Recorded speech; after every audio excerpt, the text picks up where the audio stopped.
Good morning, year A. Sorry that I don't have a video this week, but my laptop wasn't working, but we can do the voiceover and it will work exactly the same.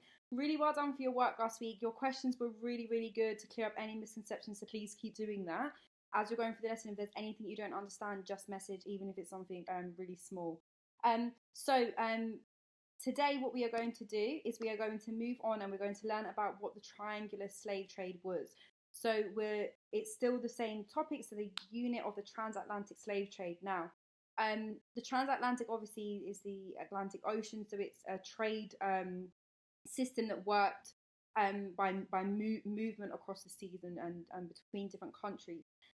So what we're going to do is, before we move on, however, if you did not complete the lesson from last week, can you please go back and have a look at it, because it will really help you understand what we're learning today. Because we're starting, obviously, the topic of the slave trade. You're not really going to understand that if you didn't understand the dynamic of Africa itself. So please go back and do that. Um, Today, we're going to find out how the transatlantic slave trade began and how it actually worked.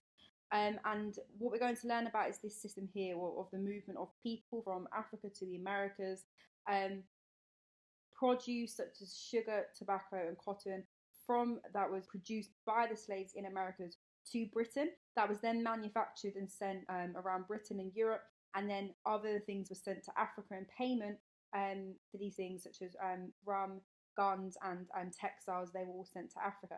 So it was a system where each country obviously sent something and got something in return, but there was a lot of money to be made at each point of this trade system. Um, However, this was the time. This was obviously the system where men, women, and children were taken from their homes in Africa and they transported to a brand new country, and they were forced to work as slaves in very, very terrible conditions, which we will be learning about in the upcoming weeks.